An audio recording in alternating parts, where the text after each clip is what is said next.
আমার যে আছে সে খুবই ভালো, তার মতো অমায়িক মানুষ একদমই হয় না। আমি খুবই লাকি যে তার মতো একজন মানুষ পেয়েছি। ফ্যামিলি আমাকে একদম পুরো ফ্রি করে দেয়, আমাকে কোনো প্রেশার দেয় না। ঠিক সেম ভাবে ফ্যামিলির মতো যদি বন্ধুটিও বোঝে যে এটা আমার একটা কাজ, আমার এটা প্রফেশন, এখানে কোনো রকম কোনো দুষ্টুমি করা যাবে না। যে বয়ফ্রেন্ড গার্লফ্রেন্ডের কি হয়, তুমি এটা করলে কেন, তোমার সামনে কে, তুমি কেন ফোন ধরলে না, বা আমি এখন একটা মানে সিন করবো বা খুব সিরিয়াস, প্রত্যেকটা সিনই তো সিরিয়াস, কিন্তু ওই মোমেন্টে যখন আপনি একটা পর একটা টেক্সট পাবেন, ফোন ধরছো না কেন, কোথায় তুমি, কার সাথে কি করছো, আমি অনেকের ক্ষেত্রে দেখছি, আমার প্রচুর ফ্রেন্ডসদের এরকম হয়েছে, এখনই ভিডিও কল দাও। তো এই পেইনগুলো তো নেওয়া যাবে না।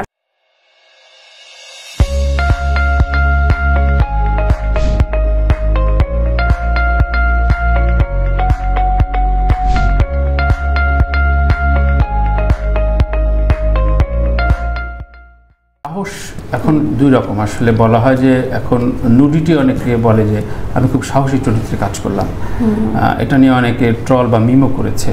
তোমার কাছে অনস্ক্রিন নুডিটি কোন লজিকে তুমি বিশ্বাস করো যে ঠিক আছে চরিত্রের প্রয়োজনে আমি এটা করতে পারি? আবার কেউ কেউ বলেছে, যেমন অ্যানিমালের নায়িকাটা করার পর ও তার ফ্যামিলিতে হ্যারাস হয়েছে, আত্মীয় স্বজনের কাছে হ্যারাস হয়েছে, ওর মনে হচ্ছে যে এটা করা উচিত, ঠিক আছে আমি কারোর কথা মানবো না। তোমার কাছে তুমি কোন দর্শনে বিশ্বাসী? এটা আসলে এক একজনের পার্সোনাল অপিনিয়ন, আসলে এটা তো আমি ওভাবে বলতে পারবো না। কিন্তু যদি আপনি আমাকে জিজ্ঞাসা করেন আমার জায়গা থেকে, তাহলে আমি বলবো যে আমি আসলে বুঝে শুনে দেখেই করতে চাই, কারণ এটা আমার দর্শকরা আমাকে কিভাবে নেবে, আমাকে কতটা মানাবে, সবকিছু বিবেচনা করে তখনই আমি কাজটা হাতে নেব। আচ্ছা আচ্ছা।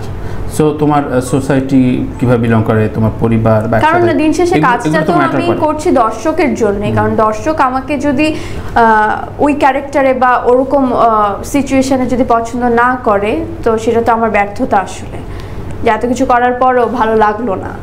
তো আমি এমন কোনো কাজ করতে চাই না যেটা দর্শকের চোখে খারাপ লাগবে। গণমাধ্যমের প্রতি তোমার দায় বা এনিথিং, তোমার যা মনে আসছে এখন, তুমি তিনটে প্রশ্ন করতে পারো। আচ্ছা, আপনার কাছে কি মনে হয় যে কাজল রেখা সিনেমাটি কি বাংলাদেশে দর্শক পছন্দ করবে? এবং তার সাথে অনেকগুলো সিনেমা রিলিজ হচ্ছে, তার সাথে সাথে সাকিব খানেরও, সুপারস্টার সাকিব খানের সিনেমা আসছে, তো দর্শকরা তো হলমুখী হবেই, কিন্তু কাজল রেখা কতটা উতরে যেতে পারবে বলে আপনার কাছে মনে হয়? না, কাজল রেখা মূলত এটা সেলিম ভাইয়ের খুব মোস্ট ডিজায়ার ফিল্ম, এটা তো উনি বলে আসছেন।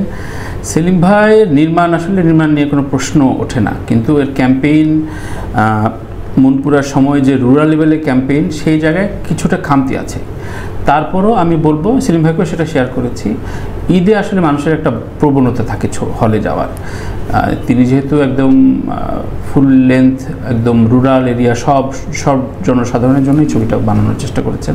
শাকিব খানের ছবি আসুক বা 10টা ছবি আসুক, মুখে মুখে ক্যাম্পেইন ছড়ানোটা খুব জরুরি। মানে সেটা যদি ভালো লেগে যায় কোনোভাবে, প্রথম শোতে যদি অর্ধেক মানুষের ভালো লেগে যায়, অর্ধেক মানুষ যদি বলে ফেলে যে ছবিটা দেখিস, এইটা বড় জরুরি। নিখুঁত কাজ, তাতে যদি প্রথম দিকে তোমরা খুব দারুণভাবে সিনেমা হলে মানে আনতে পারো, প্রথম বান্ডিলে, প্রথম সপ্তাহ খুব গুরুত্বপূর্ণ। এই কারণ ফিল্ম ইন্ডাস্ট্রিতে আমি ধরো 27 বছর ধরে ইন্ডাস্ট্রির ডিস্ট্রিবিউশন এগুলো অনেক পেঁচাল করে যাচ্ছি। তো আমি সেলিম ভাইকে সেটা বলছি, তোমাকে আজকে সেটা বললাম, প্রথম সপ্তাহটা তোমাদের খুব গুরুত্বপূর্ণ। নাওয়া খাওয়া ঘুম ছেড়ে তোমরা এই ছবিতে এনিহাউ সেই রিপোর্টটা, মানুষের ওরাল রিপোর্টটা ক্যাম্পেইন করার চেষ্টা করবা। তাহলে মনে হয় ছবিটা দারুণভাবে দাঁড়া যাবে। মনপুরা কিন্তু প্রথম দিকে হিট হয়নি, মনপুরা বুস্ট হয়েছে মিনিমাম 1 মাস পরে, মানুষের ওই সাইকেলটা তৈরি হয়েছে, এই ছবিটা না দেখলে অনেক ক্ষতি হয়ে যাবে, এই যে মনোবৃত্তি, যে সেটা দেবীর ক্ষেত্রে হয়েছে। দেবী খুব স্লো লেগেছে অনেক প্রথম থেকে, কিন্তু ওটা জয়া করার চেষ্টা করেছে যে না ঠিক আছে, কোনো গুণী মানুষদের দিয়ে, ছোট বিভিন্ন কমিটির দিয়ে কথা বলানো। ওকে, সেকেন্ড কোয়েশ্চেন হলো যে আপনার জায়গা থেকে কি মনে হয় একটা মেয়ে যখন মিডিয়াতে আসবে, যারা নতুন আসছে এবং এসেছে, তাদের উদ্দেশ্যে আপনি কি বলতে চান, যারা হচ্ছে নানান ধরনের মিডিয়া কেন্দ্রিক ব্যাপারে যে শিকারগুলো হচ্ছে এবং হয়ে আসছে, তাদেরকে আপনার কি বলার আছে? আমার দেখো, এটা আমার কাছে দুই ধরনের, আমি জানি না তোমরা নারীবাদীরা বা তোমরা মেয়েরা কীভাবে নেবে। তোমার কাছে আমি যখন প্রথম কুদৃষ্টি দিয়ে তাকাবো, তখন যদি মনে হয় যে ঠিক আছে আমি এখন না বলি, কি মনে করবে ভেতরে থাকলে তুমি কি মনে করবে ভেতরে পড়ে যাবা।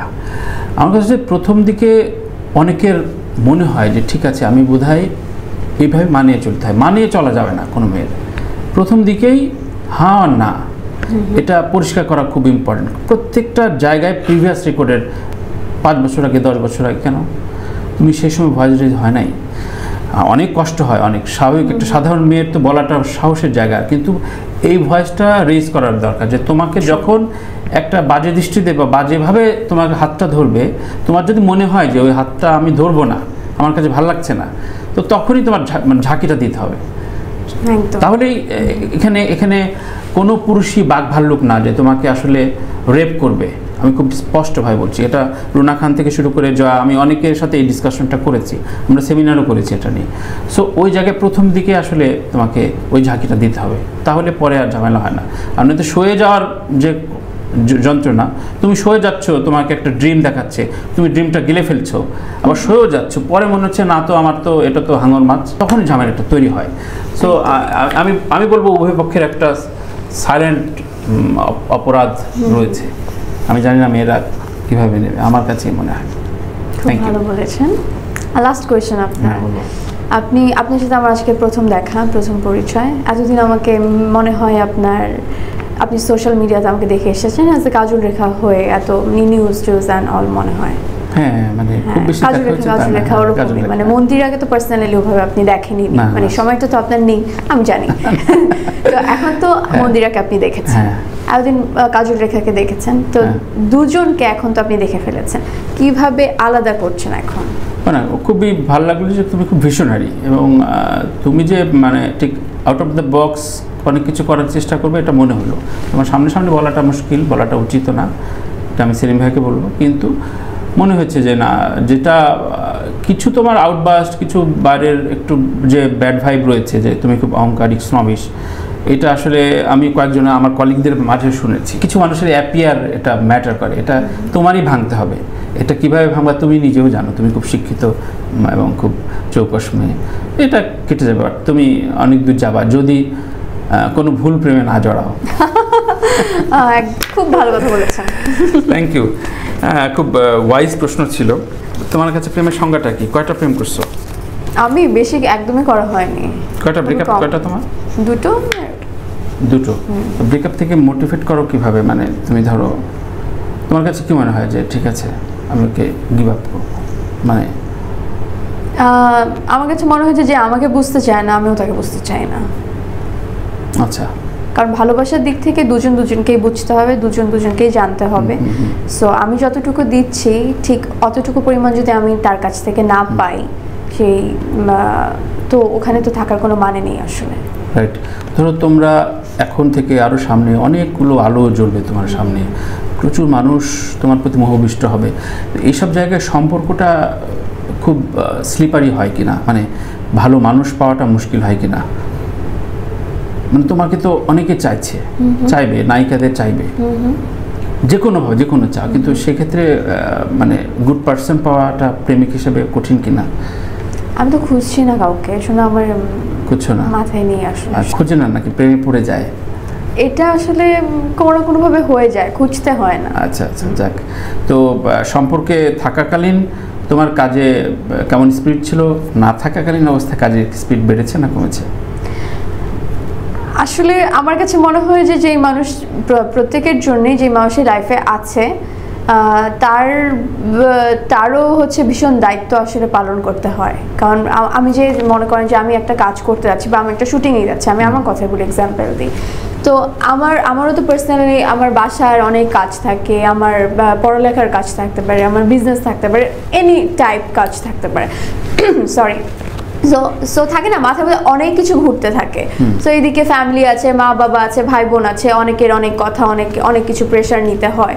তো এই এত কিছু নিয়ে যখন আপনি একটা কাজে যাবেন, বা এই ফ্যামিলি যখন প্রেশারটা না দেবে, আমার যেমন হয় যে আমি যখন একটা কাজে, আমার ফ্যামিলি আমাকে একদম পুরো ফ্রি করে দেয়, আমাকে কোনো প্রেশার দেয় না। ঠিক সেম ভাবে ফ্যামিলির মতো যদি বন্ধুটিও বোঝে যে এটা আমার একটা কাজ, আমার এটা প্রফেশন, এখানে কোনো রকম কোনো দুষ্টুমি করা যাবে না। যে বয়ফ্রেন্ড গার্লফ্রেন্ডের কি হয়, তুমি এটা করলে কেন, তোমার সামনে কে, তুমি কেন ফোন ধরলে না, বা আমি এখন একটা মানে সিন করবো বা খুব সিরিয়াস, প্রত্যেকটা সিনই তো সিরিয়াস, কিন্তু ওই মোমেন্টে যখন আপনি একটা পর একটা টেক্সট পাবেন, ফোন ধরছো না কেন, কোথায় তুমি, কার সাথে কি করছো, আমি অনেকের ক্ষেত্রে দেখছি, আমার প্রচুর ফ্রেন্ডসদের এরকম হয়েছে, এখনই ভিডিও কল দাও। তো এই পেইনগুলো তো নেওয়া যাবে না, আসলে তারও বুঝতে হবে যে আমি হয়তো কোনো অফিসে গিয়ে বসে ল্যাপটপে জব করছি না, কিন্তু এটাও আমার জব। সো আমি যখন কাজ করব আমাকে কাজের মধ্যেই থাকতে হবে না, আমাকে কোনো রকম এরকম প্যারা দেওয়া যাবে না। সো এটা যে বুঝবে তার সাথেই থাকা উচিত। রাইট। সো ওরা প্যারা দিছিল না, আমাকে দেয়নি, আমি চারপাশে আমার ফ্রেন্ডসদের কথা বলেছি। আমার যে আছে সে খুবই ভালো, তার মতো অমায়িক মানুষ একদমই হয় না, আমি খুবই লাকি যে তার মধ্যে একজন মানুষ পেয়েছি। আচ্ছা, তো বিয়ের সাথে এখন গোপন করা একটা ট্রেন্ডে পরিণত হয়েছে। সো তুমিও গোপন রেখে পরে জানাবা, এরকম কি ব্যাপারটা? আমি যখন বিয়ে করব তানভীর ভাই, সবাই বলে, ক্যামেরা বলো প্লিজ, আমি যখন বিয়ে করব পুরো বাংলাদেশ জানবে। আপনি দেখবেন আকাশে আতশবাজি ফুটছে, এক একটা মানে মালাবদল হচ্ছে, আতশবাজি ফুটছে এক একটা স্টেপে স্টেপে। সো এটার কোনো ওয়ে নেই, কারণ আমার কাছে মনে হয় যে বিয়ে অনেক মূল্যবান একটি জিনিস, একটা অনেক দারুণ একটা মুভমেন্ট। সো আমি আর এটার প্ল্যান তো এখনো অনেক পরে আছে, কারণ আমি এখনো ছোট, অত বয়স হয়নি আমার বিয়ে করার। কত পরে? 3 বছর পর তুমি তো শীর্ষে যাবা, তারপরে কত? না 3 বছর না, এখন অনেক দেরি আসলে। আচ্ছা বুঝলাম। এমনি বিয়ে শাদীর জায়গাটা এখনো 10 বছর পর। এখনো 10 বছর পর। আচ্ছা, তোমার বিয়েটা দেখে নিতে পারি? আচ্ছা, অবশ্যই পারবেন। কিন্তু ধরো এখন ইন্ডাস্ট্রিতে বলিউড বলো টলিউড বলো, আমাদের দেশে এখন 2 ধরনের ভাইব হয়, যে বাচ্চা কাচ্চা নেবার পরও দুর্দান্ত কাজ করে যাচ্ছে আলিয়া ভাট, ইনফ্যাক্ট শুভশ্রীও অনেক ভালো কাজ করে, যদিও ডিরেক্টর বিয়ে করেছে। সো তোমার আফটার ম্যারেজ সে ধরনের প্ল্যান আছে তো না? মানে আমি তো আসলে করতেই চাই, আমি ওদেরকে দেখেই আমার ইন্সপিরেশন হয়, আমি কাজ করতে চাই। এখন দেখেন ইন ফিউচার আমার লাইফ পার্টনার কে হবে সেটা তো আমি আসলে বলতে পারবো না, সো তার উপর একদম ডিপেন্ড করবে আসলে। তুমি যেগুলো শর্ত তোমার এই যেগুলো পূরণ করা যাবে না, করা যাবে, তাহলে ওই শর্ত তো তুমি কাজটা তো করে যেতে চাও না? অবশ্যই করে যেতে চাও। বাংলাদেশে এখানে প্রায় 150-এর উপরে ফ্যামিলি, বড় বড় তারকারা, শীর্ষ তারকারা আমেরিকা ইউরোপ সেটেল হয়েছে। আমরা জরিপ করেছি 155টা ফ্যামিলি, এবং সবই রিকগনাইজড।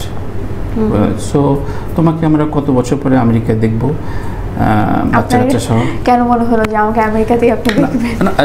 অস্ট্রেলিয়া, কানাডা হতে পারে, জাপান হতে পারে, এনিথিং, মানে অ্যাব্রোডে। আমার একটা টাইমে আমার এটা চিন্তা ছিল মাথায় যে একটা মোমেন্টে আমি চলে যাব, কমিটমেন্টটা নিয়ে রাখেন, বলো। হ্যাঁ, কিন্তু এখন আমি যখন অনেকবার আমি ইউএসএ তে ঘুরেছি, এবং প্রায় 2 মাস 3 মাস 4 মাস এরকম করে আমি থেকেছি, থাকার পর আমার কাছে একটা টাইমে মনে হলো কি ঘোরার জন্য বেস্ট, ঘোরার জন্য বেস্ট, যতদিন পারেন থাকেন, ঘোরেন, মজা নিন, কিন্তু থেকে যাওয়াটা ওটা আমার জন্য না আসলে। কারণ আমি মন্দিরা একটা টাইমে আমার মনে হচ্ছে যে আমি নিজেকে হারিয়ে ফেলছি। তোমার মনে হচ্ছে? হ্যাঁ, আমি নিজেকে হারিয়ে ফেলছি, আমার পরিবারকে আমি মিস করছি, কারণ আমি তো তখন একা ঘুরতে গিয়েছিলাম। আমি আমার পরিবারকে মিস করছি, আমি আমার কাজকে মিস করছি, আমাকে এখানে মানুষজন যেভাবে ভালোবাসে আমি ওখানে ভালোবাসাটা পাচ্ছি না। তো সবকিছুই মানে নেগেটিভ, পজিটিভও আছে, নেগেটিভ বেশি লেগেছে আমার কাছে। তো আমার কাছে জিজ্ঞাসা করলে আমি বলবো যে ঘুরতে যাওয়া খুবই ভালো, একবার না আপনি 10 বার ঘুরতে যান যে কোনো দেশে। কিন্তু আমার হাজবেন্ড বললো যে না ঠিক আছে, চলো আমরা ওখানে আসলে বাড়ি টাড়ি করে আমরা সেটেল হই, অনেক তো করলা অভিনয়, বাচ্চা কাচ্চা নিয়ে, এখন চলো আমরা একটু। তো এরকম এখন পর্যন্ত তোমার সেই সিদ্ধান্তে নাই, তুমি বাংলাদেশের নায়িকা হিসেবেই তুমি মরতে চাও? অবশ্যই, কারণ এখানে আমার কোনো কিছু কমতি নেই, আমি ওখানে কেন যাব? আমি প্রত্যেকের এই কমিটমেন্টগুলো রেখে দিতে চাই, রাখছিও, সংগ্রহ করছি, দেখি এর ভিতরে কে চলে যায়।